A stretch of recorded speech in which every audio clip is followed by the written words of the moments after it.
Hey guys, welcome back, it's Ripe again. In today's video, a totally insane Karen slapped my service dog because he was barking. She claims that my disability is fake and wants me arrested. Here is what happened, let's dive right into the story. So I'm a black man and I've been losing my sight for 10 years now. Back then I could not even see my breakfast in front of me. Everything was blurry, like trying to look through a foggy window. But now all I can see is darkness broken only by occasional bright flashes of light. It's a tough journey, but I don't live a sad life. I have my loyal service dog and I work at a nearby charity helping children who are just like me. My parents passed away a long time ago and as their only child I've come to see the people at the charity as my family. They have accepted me as one of their own and I could not be more grateful for that. Though life is not always full of sunshine and rainbows, especially when you have an entitled Karen living in your neighborhood who cannot seem to stand the fact that I have a service dog.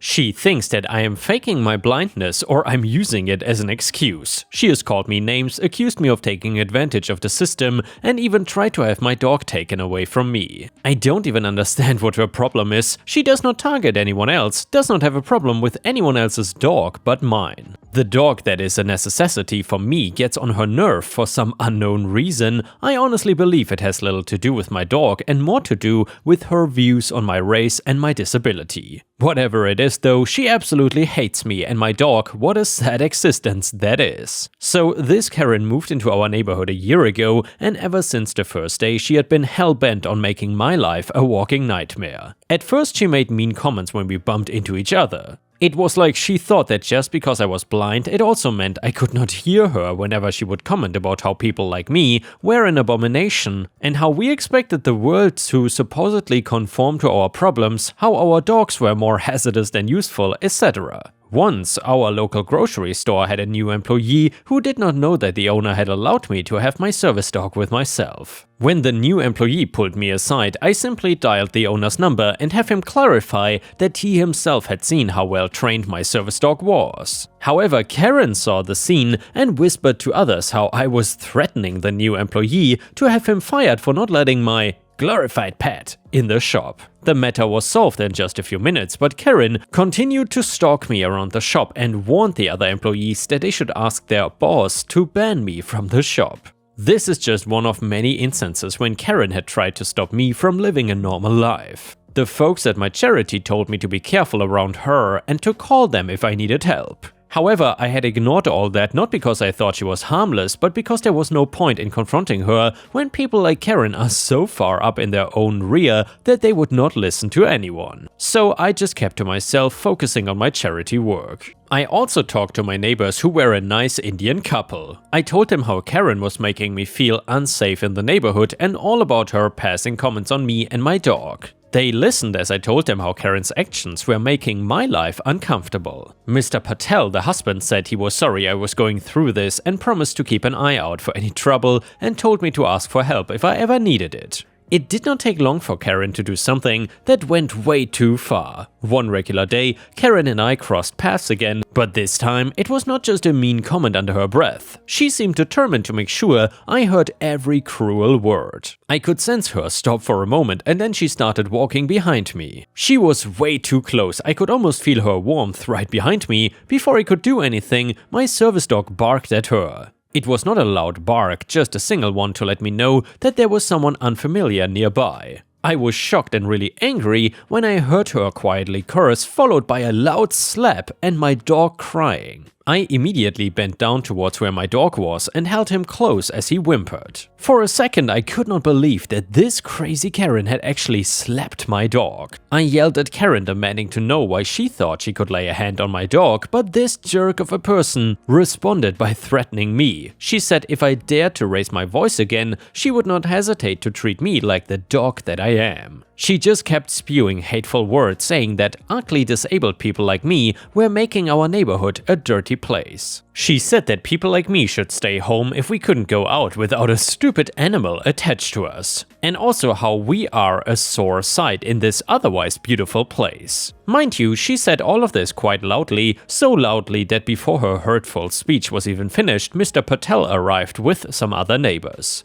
Karen tried to yell at them too, but they shut her down by warning her that they would call the cops on her for harassing a disabled person. I did call the police, but only after I was safely inside Mr. Patel's house. I explained everything that had happened on the phone, and as soon as the police arrived, my neighbors and a few others offered to be witnesses. There were street cameras too, but the police decided to talk to Karen first to hear her side of the story. But here is the strange part: instead of making up a lie or hiding the truth, Karen blamed my dog for barking at her. Or maybe it was not that strange considering how this Karen thought she was better than anyone else and was entitled to be served on hand and foot. She even accused me of training my service dog to be racist against her. She also claimed that my neighbors were all in on it, trying to get rid of white people from our neighborhood who wanted the best for this neighborhood. Sadly for her though, some of the witnesses were white themselves, so the police did not believe her. They ended up arresting her and checked the street cameras, which clearly showed who was at fault and what happened. I decided to press charges and she ended up in jail for a few months and had to pay a fine. We hoped this would be the end of Karen, but unfortunately we were wrong. She somehow managed to get out of jail in just a couple of months and continued with her ableist and racist behavior towards me. She never got physically close again, but she kept making mean comments about me, my dog, and my disability. I talked to the people at the charity about what was going on, and they suggested that I report her actions to the police again. She still had to go to court for her trial. All these instances could be used against her. However, it seemed like she didn't care. It had not even been that long since her release on bail when someone started a petition on Facebook. To no one's surprise, this petition was all about getting me kicked out of the neighborhood. Karen claimed that my service dog was illegal and a danger to the neighborhood along with me because I was disabled and supposedly could not properly train my dog. But thankfully, no one took this seriously. In fact, just a few days after the petition started, people were whispering and chuckling as Karen walked out of her house to go to court. I saw that petition as an important piece of evidence and promptly contacted the police once more to let them know that Karen had violated the ADA, Americans with Disability Act laws. So this significantly complicated things for her. When the final hearing came around, the outcome was as expected. Karen was once again ordered to go to jail, and this time she faced a much longer sentence and a heavier fine as well. And yeah, Ripe Stars, honestly, I have the least bit of empathy for people that discriminate against others, especially against disabled people. I hope Karen won't see the daylight again for a very long time. Anyway, if you enjoyed the story, please don't forget to like the video and maybe even post some star emojis in the comments if you want to support me. And the next one is a petty revenge story. I have lived in the same apartment with my boyfriend for almost 4 years. It's not the best apartment, but I love the location. I've never really had any problems here. I'm a quiet neighbor that stays to myself. My new downstairs neighbor has made several stupid complaints though, like complaints about me running my garbage disposal, but the most recent one was ridiculous. He went and told management that there's been issues with my balcony. I got a call last week asking if I've been throwing anything over my balcony. I told the manager absolutely not. So there's plants down below, so I had dumped a water bottle off into the plants before, but that's not harming anyone. Because of this call, I went out to my balcony to investigate. I noticed my flower vase had fallen over and some water may have spilled down. Not too big of a deal, there wasn't too much water in the vase when the wind knocked it over. I think this is the end of that silly complaint, but I was wrong. The weekend passes and I get a nasty notice on my door. The notice said pet violation for not picking up after my dog, $50 fine. And stating that I'm at risk of getting my lease terminated because of these violations. The only problem is, I don't have a dog. I emailed the property manager and said, I don't have a dog. Therefore, I'm not paying this fine. She sends back a ridiculous email stating that she's received several complaints, I only have one downstairs neighbor, about urine coming from my balcony, so she assumed that I was letting my dog, that I don't have, pee on my balcony, and then she says since I don't have a dog, that means me or my boyfriend are peeing on our balcony. And that I am still in violation of my lease. This was just comical at this point. My boyfriend and I have never done this. We have never had any complaints in our 4 years here. It just so happens as soon as I got a new downstairs neighbor, the complaints came rolling in. So here's where the petty revenge kicks in. I work night shift, so I don't go to bed until around 6 AM. Every morning around 6 AM, I hear my new neighbor leaving for work. My boyfriend and I decided to incorporate a new 2 AM workout when I get home from work, consisting of jumping jacks, running in place, and all sorts of fun stuff just for my lovely downstairs neighbor. I've informed the leasing office that I won't be renewing my lease in December due to this. The next 3 months for my new neighbor are gonna be hell. I hope he enjoys it. And yeah, Ripe Stars, if you have ever gotten petty revenge on a neighbor, let me know how it went. Either way, the next one is another petty revenge story. So I bought a house on a corner when I moved to this area. I kept the yard cut and clean. This corner seems to be a place where trash was thrown out regularly. From the beginning, I kept finding peppermint schnapps pins along one of the fence lines. The first one I hit with a mower, it seemed every day I would see one on my property in the same spot. I knew it had to be a neighbor, so I quit throwing them in the recycling bin and started to collect one after another.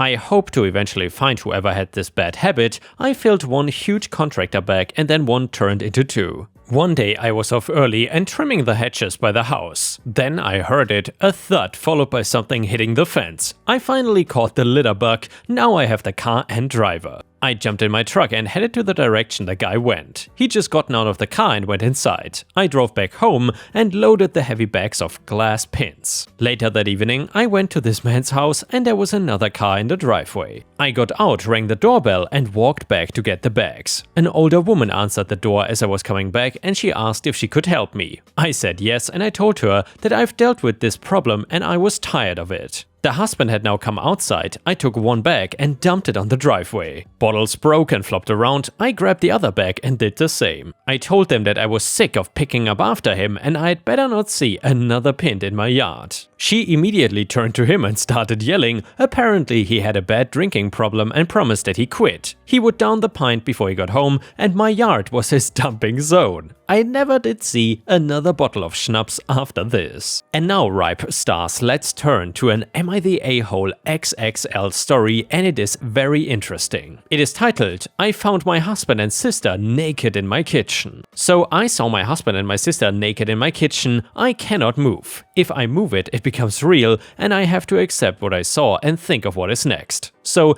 I came home from work early and saw my sister's car, thinking maybe she was dropping off some food from her job. But no, I walk in and I see my husband and my sister naked in my kitchen. The kitchen that I paid for. As soon as I registered what I saw, I got into my car and left. I kept driving, just driving until I found the hotel I'm at now. I don't want to believe it. I don't know what to do. My sister, my only family and my best friend, the one who's supposed to be there for me and support me. My husband, my person, my other half, the one who's supposed to love and respect me.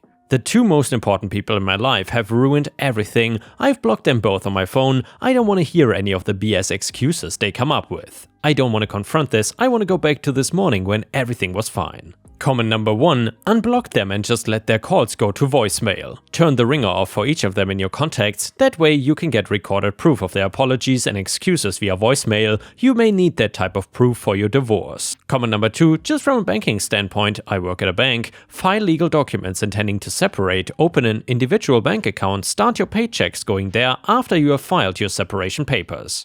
I don't know what state you're in, whether it's a community property state or not, but keep everything as clear-cut as possible so there won't be issues down the road. Deal with them with your head held as high as you can. Don't take their crap and cry when no one is watching. In front of them, be the badass that you are. They are the lowest of the low and they will prey on your perceived weaknesses. And yeah, Ripe Stars, I gotta say, this is an insane story. Please let me know what you think about it so far in the comments. I feel so bad for OP.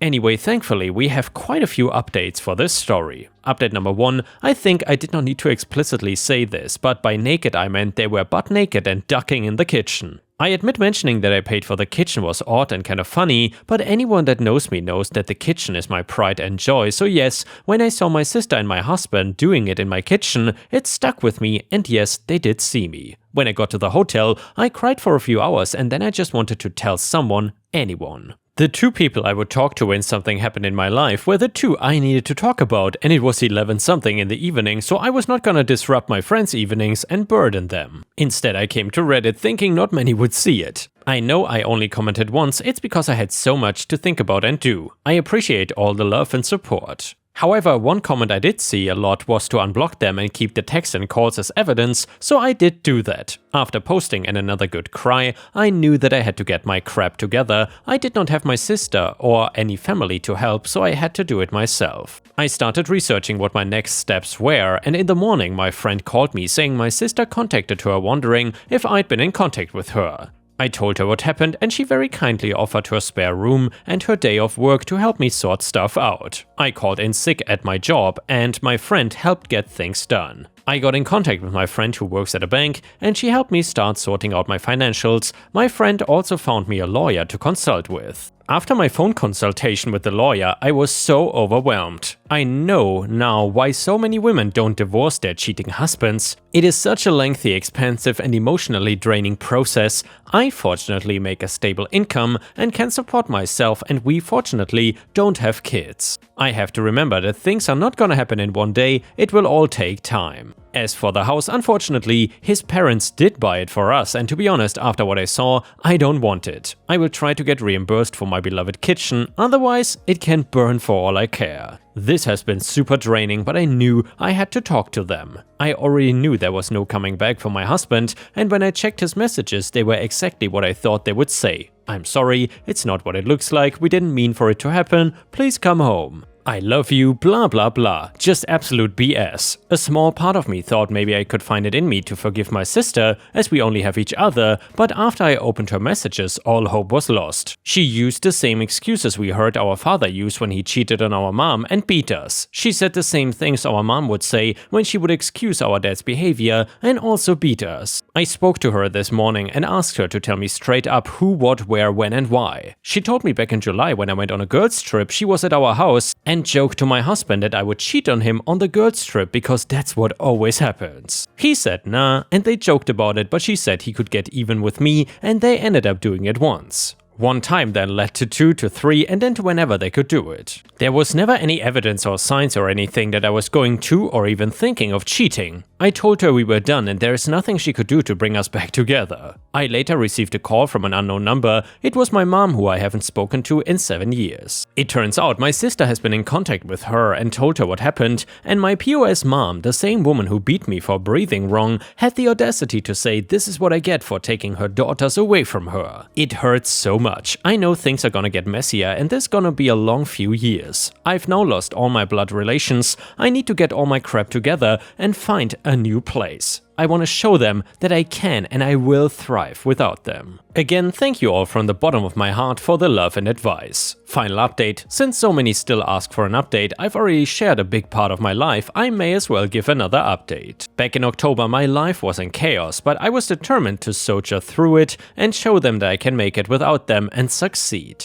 I had to meet with my ex to talk about the house and he kind of gave up and we decided to sell the house. I was reimbursed for my beloved kitchen. At first my sister would show up at my job and my friend's house, but once I told her that I would get the police involved, she finally stopped. I have not seen her since February. I did hear from my pathetic excuse of a mother again, but that was also shut down and I haven't heard from her since the end of last year. I'm from NZ, so my ex and I have to be living separately for 2 years before we can divorce. Although I want nothing to do with him, I'm not too fussed. 1 year is almost done. I started therapy, which has been healing. I wish I had gone earlier. I've moved into my apartment and I was promoted at work. I've also gone on 2 girl trips and had some extra fun these times as I was a single woman. And I've also just started seeing someone. He has been very kind. And yeah, Ripe stars, props to OP for being so strong. I wish her all the best. And now let's move on to the next story. It starts like this. I posted this on Let's Not Meet a while back. This story takes place in the mid-90s, a time before widely used cell phones and GPS. My 2 best friends and I, freshly able to drive, decided we would head out on a Saturday to a water park in southern Missouri, about a 3-hour drive from our hometown in northwest Arkansas. We had never been there before and just used road maps to get there. We had a pretty fantastic time, but as the sun started to reach the tree line, we thought we ought to head home. It's about 7 o'clock and we miss a turn, but my friend Paul, who was navigating, said not to worry, another turn was coming up that would get us there just as fast. The next turn took us from detour to completely lost. By 8 o'clock we are on a road that seemed to be lacking in informative road signs and zero lights. We finally see a gas station and are relieved to get some directions as well as some gas. My friend Taylor and I go inside while Paul pumps the gas. We come inside and a very friendly old man in his early 60s who gives us a very large grin and says, "Well, hello there." It was very Foghorn Leghorn-esque, looked like an extreme hillbilly but very pleasant. We explained that we were needing gas and wanted to fill up. He explained that he was about to shut down for the night but would be happy to oblige us. He then said something I will never forget. "You have to make haste though, tonight is buffer night." Taylor and I looked at each other and shared an awkward look. We asked him if he could point out our location on the road map. While he was finding it, 2 people entered the shop from the back and called out for the old man. He said he was up front. The 2 approached us, a man and a woman, and at first they looked confused and then, as though hit with an epiphany, they smiled. They asked the old man, "Are these the guests tonight?" He shot them a look and said, "No, these are some lost children." The way he said "children" caused the hairs on my neck to stand up. Not sure why. They looked at us and said, "The 3 of you should make haste, because tonight is buffer night." 2 things scared the crap out of me right then. The first being, how did they know about Paul pumping gas out front when they came from the back, and the second being that they repeated the old man verbatim. We clarified the directions to get back on a main highway and paid for the gas without waiting for change. Taylor and I booked it out of the gas station to find Paul already in the passenger seat. When we got into the car, we were nearly airborne from the speed we took off. Before we could say anything, Paul told us about how 3 men from across the street stood under a tree just watching him. He waved, but they did not move a muscle. We just drove as fast as we could until we got back to the highway. To this day, I will still have a nightmare every so often about that gas station and what my imagination has twisted buffer night into being. The next one is another Ask Reddit story, and it starts like this. By my hometown there was a hiking trail that people went to very infrequently. It was along the side of the Niagara escarpment, so it had some climbable cliffs and some very shallow caves that you could crawl around on. I went with some friends when I was 19 or 20 and we were crawling around and found a cave that went pretty deep. We had never been in there before and had never even seen it before, so we pushed forward and decided to check it out even though we had no flashlights, and this was when cell phones did not really have a flashlight function. We stepped into the cave and it was easily 20 to 30 degrees cooler than outside. Upon looking around with which light we had, we noticed it was really clean inside the cave, as in it did not have beer cans littered everywhere like all the other small caves usually did. While in there we got a really eerie feeling after being in there shortly, hearing weird and strange things, feeling like we were being touched, poked and pulled, and not having any way to figure out who was doing it because it was too dark. We were just using lighters to see what was around us. We were convinced one of us was messing with the others, although anytime we sparked up a lighter, we were all decently far apart. We decided to hightail it out of there after only a few minutes, convinced to come back with flashlights. We came out to see that it was now dusk outside. When we entered it was midday. Somehow we had lost roughly 3 hours inside of this cave. We went back with flashlights the next week, but have never been able to find this cave again.